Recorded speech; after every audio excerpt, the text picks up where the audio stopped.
Vamos a empezar haciendo un resumen de la unidad 9 y las dos primeras cuestiones que van a entrar para la prueba escrita. El resto lo podéis leer, le podéis echar un vistazo, pero bueno, básicamente lo que vamos a preguntar en el examen van a ser la cuestión uno, que es la estética, y la cuestión 2, que hace referencia a las definiciones sobre el arte, las características generales del arte. Es una teoría bastante sencilla y que seguramente vais a encontrar relativamente fácil de estudiar porque habéis seguido el curso y prácticamente ya conocéis la filosofía, conocéis cuáles son las características y cuáles son sus campos de estudio. Habíamos hablado en la unidad uno de que la estética era una de las partes de la filosofía, una de las disciplinas filosóficas. Por lo tanto, la estética pertenece a un campo de estudio que es filosófico, es de segundo grado, por tanto, no es una ciencia. Y entonces, básicamente se centra en ideas que son transversales, ¿no? Como hemos dicho, ¿no? La filosofía siempre habla sobre aspectos transversales, la idea de justicia, la idea de Dios, la idea de libertad. Y entonces la estética es la disciplina filosófica que habla sobre la idea de belleza en primer lugar, ¿no?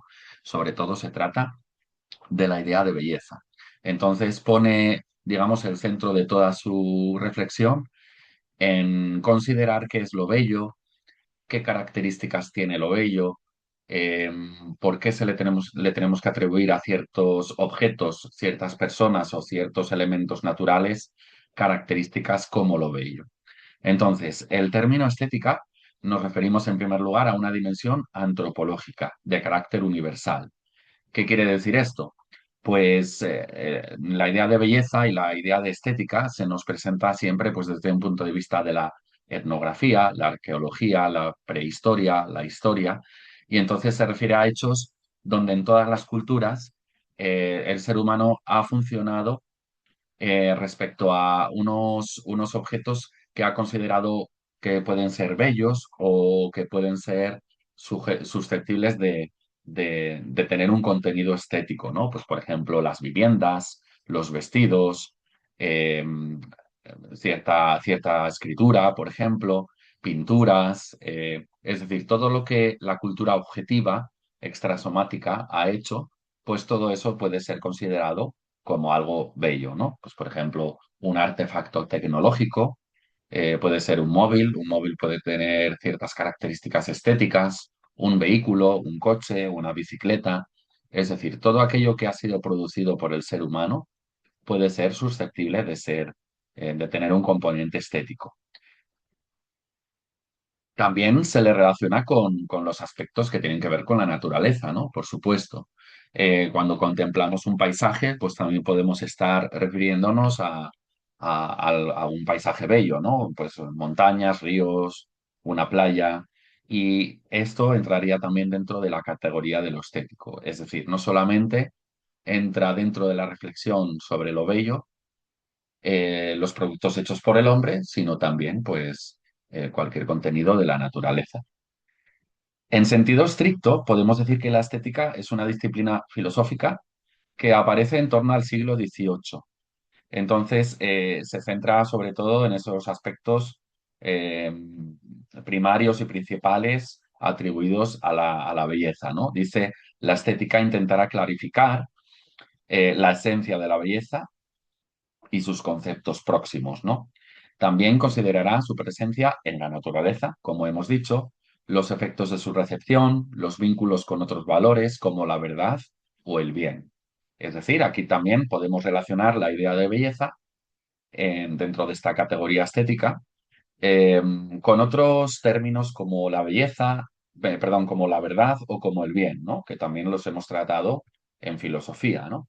Hemos tratado el tema de la verdad y el bien, por ejemplo, en Platón, con el mito de la caverna, al que hemos hecho alusión tantas veces, ¿no? Porque es tan potente que siempre nos vale para remitirnos a él, ¿no? La verdad y el bien se situarían en el exterior de la caverna, ¿no? Como ideas que son verdaderas, que es la pura realidad y que tenemos que conocer. Hay aquellos reyes filósofos que salen de la caverna eh, tienen la obligación de conocer y luego hacer el camino de regreso, de vuelta, para poder enseñarlo a los ciudadanos que están encadenados. Lo mismo pasaría quizás con la idea de belleza, ¿no? Lo bello, la idea de belleza en Platón también estaría situado fuera de la caverna y también, pues obviamente, vamos a contemplar las cosas de una manera más estética cuando tenemos luz del sol, cuando podemos ver la realidad delante de nuestros ojos, antes que en un contexto confuso y cavernario, ¿verdad? Entonces, por supuesto, la idea de belleza en Platón también estaría situada fuera de la caverna.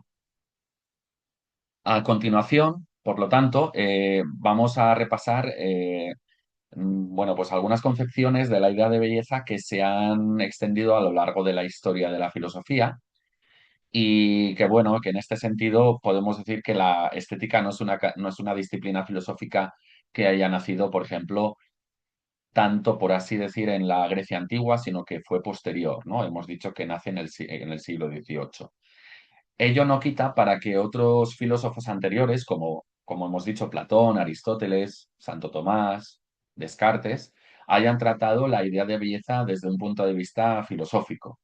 Lo único que no se trataba desde una disciplina estética, concretamente, delimitada, sino que simplemente la trataban como una idea más, ¿no? Como si fuera la idea de libertad o la idea de Dios, ¿no?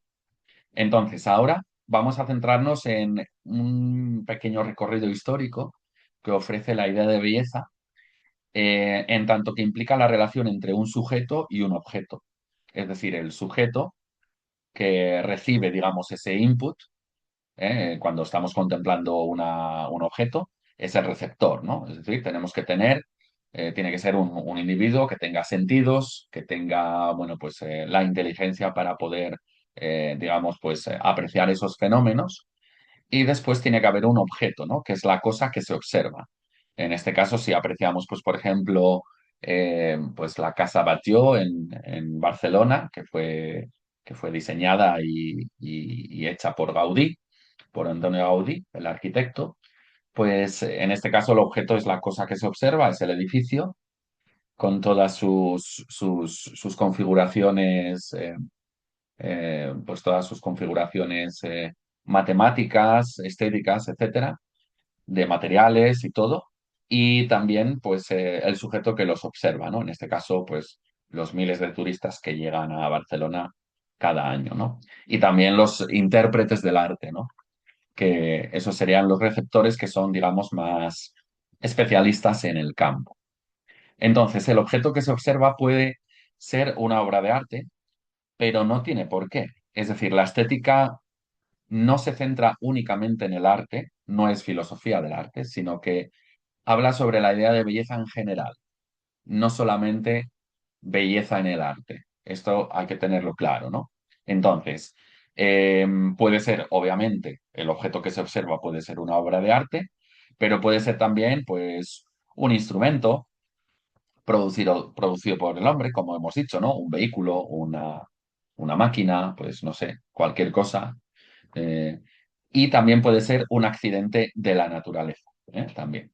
Entonces, digamos, la idea de belleza es transversal, es decir, pasa por el arte, pero no se queda solamente en el arte. Puede llegar a la naturaleza, puede llegar a la tecnología del hombre, es decir, es una idea, por lo tanto, transversal, como todas, ¿no? Las que trata la filosofía. Entonces, ahora vamos a dedicarle un pequeño tiempo a lo que serían las ideas de belleza que se han presentado a lo largo de la historia. No es necesario comentar quién lo ha propuesto o en qué siglo se dio este tipo de belleza, pero simplemente para que tengáis en cuenta las características generales, ¿no? La belleza como proporción armónica.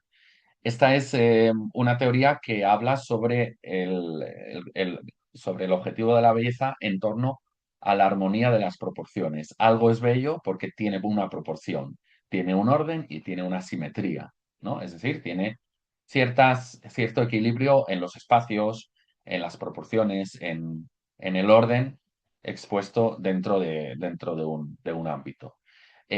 Aquí, bueno, se dice que fue, eh, digamos, la escuela pitagórica la que introdujo esta idea, porque realmente, bueno, como se sabe, pues ellos trataban los números, trataban las proporciones, hablaban de la música como un elemento armónico y simétrico, donde tiene que haber proporción entre las notas. Entonces, la escuela pitagórica no solamente reflexionaba sobre aspectos científicos, sino que también trasvasaba, digamos, ese campo matemático y hablaba también acerca de las proporciones en el contexto de la estética.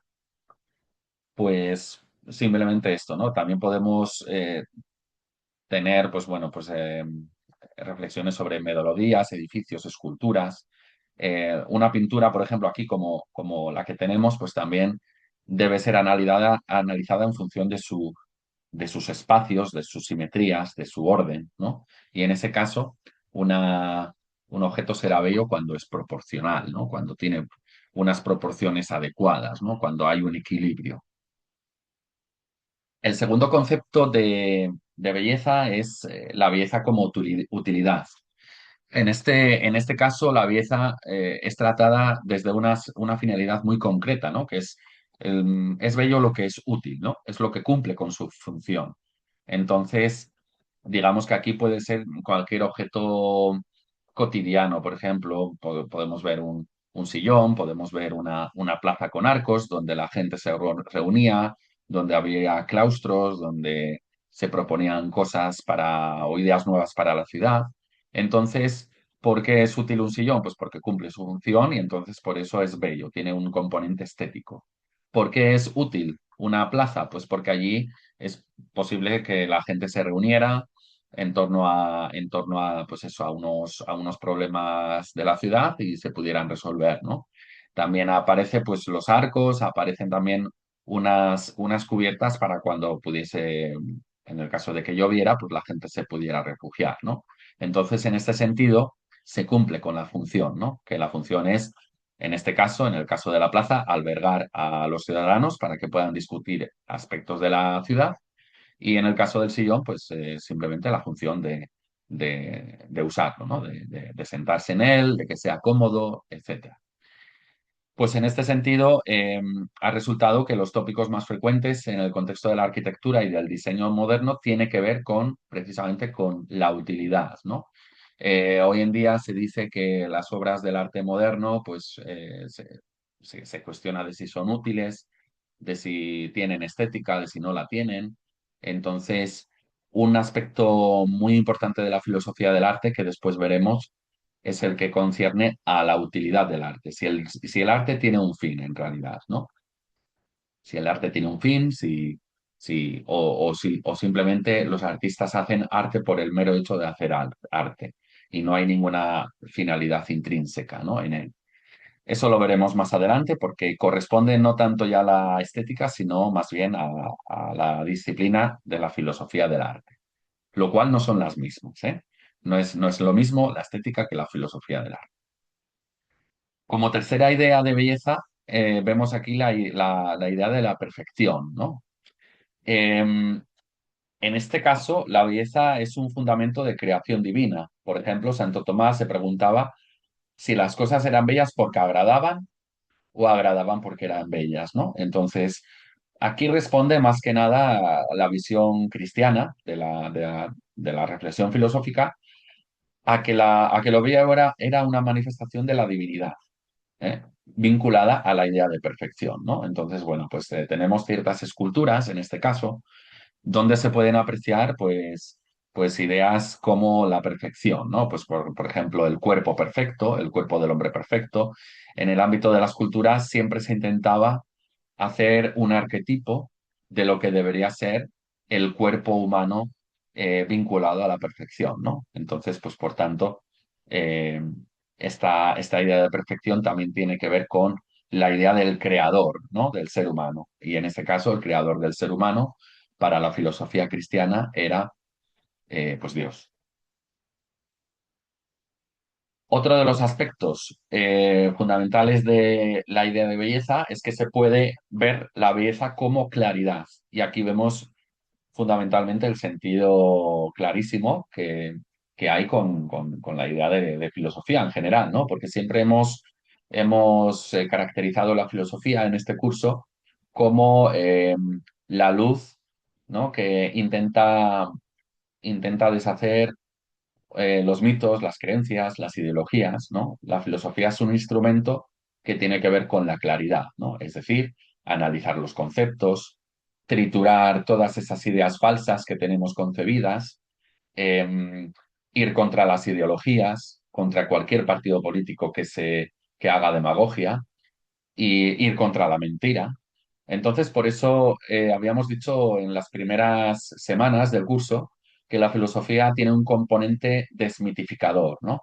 Es decir, deshacer todo tipo de mitos que creamos e intentar salir de esas zonas oscuras de la realidad que no nos dejan ver, digamos, pues la verdad de las cosas, ¿no? Y en este caso, la belleza como claridad se corresponde totalmente con la función de la filosofía. Santo Tomás, por ejemplo, caracteriza la belleza no solo como un concepto de proporción, sino también como un concepto de claridad, ¿no? Es decir, lo bello, en este caso, se identifica con aquello que se percibe de forma plena y resplandeciente. Entonces, bueno, pues aquí la belleza tiene que ver con la claridad, la luminosidad, etcétera. Claro, si os fijáis, por ejemplo, cuando entramos en una catedral o entramos en un edificio religioso, podemos decir, hay siempre una especie de juego con la luz, ¿no? Y es muy importante, ¿no? Por ejemplo, si os fijáis, las vidrieras de las catedrales, que son esos cristales que están pintados y a través de los cuales puede entrar la luz, ¿no? Al templo, tienen especialmente un componente muy estético, ¿no? Y la luz también se puede relacionar no solamente con esa claridad, sino que tiene un simbolismo no solo en filosofía, sino que también en la filosofía cristiana lo utilizó para conectar esas ideas estéticas con Dios, ¿verdad? Entonces, pues como que la luz es la luz divina que entra en el templo y entonces por eso se cuidó mucho, especialmente en el cristianismo católico, ese componente estético, ¿no? De la luz, ¿no? A través de las vidrieras, a través de los espacios donde pudiera entrar luz en el templo. Si habéis ido a la Sagrada Familia, pues también, ¿no? Hay un juego de colores, de luminosidad, que, digamos, envuelve el templo en una especie de religiosidad mística, ¿no? Incluso para la gente que no sea creyente es muy interesante, ¿no? Y fijaos que todos los historiadores del arte y filósofos del arte, aunque no sean creyentes, tienen que estudiar necesariamente estas ideas conectadas con la religiosidad, con la belleza como claridad y todo eso, ¿no? Así que puede obedecer también sobre todo a que el tema de la claridad y de la luz es una representación, es una metáfora, ¿no? Y entonces, pues bueno, la luz, el brillo aparece entonces eh, en contraposición de lo confuso, de lo oculto, de las sombras, etcétera. Bien, entonces estas serían estas acepciones de belleza, ¿no? La belleza como proporción armónica, la belleza como utilidad, la belleza como perfección y la belleza como claridad. En este sentido, es un aspecto que hay que tener en cuenta, sobre todo para analizar la estética. En otro orden de cosas, la estética de Kant también es una cosa que podríamos tratar. Y aquí, bueno, pues la estética la trató Kant como tantas otras cosas, porque hemos visto el imperativo categórico en el ámbito de la ética. Eh, Veréis también el año que viene, en segundo de bachillerato, pues todo el entramado filosófico de Kant, porque es un autor muy importante en la PAU. Y también habló sobre la estética, ¿no? En la crítica del juicio. Es, digamos, el último de los libros que suponen el compendio de la crítica de la razón en general. Y allí Kant analiza los puntos claves de la problemática de la estética, ¿no? Hasta ese momento, ¿no? Hemos dicho que la estética como disciplina nace en el siglo XVIII y aquí, pues, bueno, pues la crítica del juicio se publica en 1790. Kant delimita un campo específico para la belleza. Ahora, la estética aparece como un saber de segundo grado. Entonces, en este caso, es una parte de la filosofía, como hemos dicho. Por otro lado, en la contemplación de la belleza se produce un placer que se da como mera representación y esta contemplación es desinteresada. Esto según Kant, por supuesto. ¿Qué quiere decir que la belleza o esta contemplación sea desinteresada? Que simplemente contemplamos un objeto o una representación como algo bello y esto nos produce un placer. Entonces, por eso esa contemplación es desinteresada, no tiene ninguna finalidad concreta. Entonces, cuando algo nos parece bello, no lo valoramos por su fin, su uso práctico, sino simplemente por cómo nos afecta y por el placer que produce al contemplarlo. Yo no estaría tanto de acuerdo con Kant en este sentido porque sí que creo que el arte tiene una finalidad concreta, como veremos en la segunda cuestión.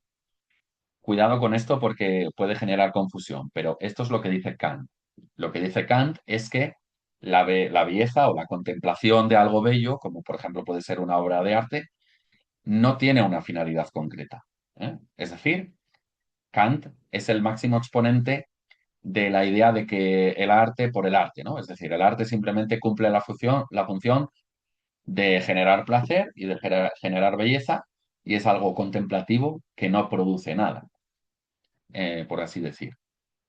Pero desde mi visión, considero que esto no es del todo correcto porque sí que es verdad que el arte nos ayudaría a entender, digamos, ciertas partes de la realidad, ¿no? Que están representadas en esa misma obra de arte. Por ejemplo, un poema pues tiene su función. ¿Cómo no la va a tener? Es decir, es una manera de objetivar, por ejemplo, los sentimientos y de que compartamos ciertas sensibilidades, ¿no? Y de que podamos entender, por ejemplo, la época de, pues eso, el pensamiento de otra época, por ejemplo, ¿no? También pasaría con las pinturas, pasaría con la arquitectura. Eh, Podemos entender la historia a través del arte, podemos entender la historia del pensamiento a través de las obras artísticas, y las costumbres de una época o de un país. Entonces, pienso que el arte sí que tiene una finalidad, pero ahí eso iremos contra Kant, por supuesto, porque aquí no se trata en esta asignatura de soltar, digamos, pues un conjunto de axiomas o de afirmaciones de un filósofo y que tengamos que decir que sí a todo. Obviamente tenemos que presentar a los autores, pero al mismo tiempo criticarlos. Y en este caso vamos a criticar a Kant, por supuesto. En tercer lugar, en la contemplación de la belleza se emite un juicio con unas características especiales, ¿no? El juicio del gusto, según Kant, que se basa en el placer que acompaña a la representación. Así pues, toma como base el sentimiento particular de cada uno, que es subjetivo. Claro, aquí lo que dice Kant es que la apreciación de lo bello y de lo estético y del arte en general es algo subjetivo. Es decir, que genera un sentimiento particular y eso es todo, ¿no? Digamos, entonces eso es lo importante. A pesar de esto, dice Kant, el juicio se presenta como universal y necesario. Es decir, lo que es universal y necesario es el juicio, es decir, que nosotros tomamos un juicio sobre un objeto concreto. Pero ese juicio no tiene que ser compartido de igual manera por todos, porque genera un sentimiento particular. Esto sucede porque los elementos y procesos que provoca ese placer no son algo único de cada persona, sino que forman parte de la conciencia humana en general. Kant supone que todos los seres humanos tienen esta capacidad de percibir y disfrutar de la belleza de manera similar. Bien, explicándolo en términos quizás un poco más simples, lo que Kant dice es que el gusto es particular, pero la necesidad de generar un juicio estético es universal. Es decir, todos tenemos conciencia para poder opinar sobre una cosa bella, ¿no? Ya bien sea un objeto o una obra de arte. En cuarto lugar, Kant dice que no se pueden determinar las reglas de lo que se puede considerar bello a partir de conceptos objetivos. ¿Qué quiere decir esto? Que según él no se puede enseñar a ser artista. Un genio es quien crea sus propias reglas. Es decir, las cosas que consideramos que son bellas no vienen de términos objetivos, de algo objetivo. Esto es bello porque 2 más 2 son 4. Pues no, en este caso, la estética o la apreciación del arte y de la estética no tendrían esta acepción tan objetiva. Yo aquí no estoy tan de acuerdo con él tampoco, porque yo creo que sí que puede haber parámetros objetivos, de por qué una obra trasciende y otra no. Pero en este caso yo creo que se queda Kant en una visión un poco más subjetiva de la obra de arte, ¿no? Seguramente vosotros estéis de acuerdo en parte con Kant porque seguramente el pensamiento general, pues, de la sociedad actual es considerar que el arte es subjetivo, ¿no? Y obviamente yo no lo niego. Es decir, siempre tiene un componente obviamente subjetivo, ¿no? No a todo el mundo le gusta un tipo de música, sino que hay diferentes pues, estilos y que cada uno pues, le gusta y objetivamente no podemos decir que un estilo pueda ser mejor o más bello que otro, ¿no? Sino que también depende de los gustos. Los gustos no podemos separarlos, ¿no? De la propia interpretación de la obra de arte. Pero en cualquier caso, lo que sí considero, y creo que estoy en contra de Kant, es que sí se pueden establecer ciertas finalidades en la obra de arte. Y las que trascienden son precisamente aquellas que ayudan a entender mejor el mundo. Y aquellas que pueden ser también más complejas desde el punto de vista técnico. No podemos decir que sea lo mismo crear una sinfonía de Beethoven que crear una canción pop de los años 90, por ejemplo, ¿no? Es decir, considero que a nivel objetivo hay más complejidad en una obra de música clásica que en una canción pop de los años 90. En este caso, ¿nos podría gustar más la canción de los años 90 o la canción pop o rock? Por supuesto que sí, pero eso no significa que sea mejor arte, sino que, digamos, la trascendencia de la obra con el gusto personal no se identifican de forma instantánea, ¿no? Sino que nos puede gustar algo que no sea tan bueno, digamos, ¿no? O que no sea tan complejo. Bien, pues hasta aquí entonces llegaría la reflexión sobre la cuestión uno del apartado de la unidad 9, estética y filosofía del arte.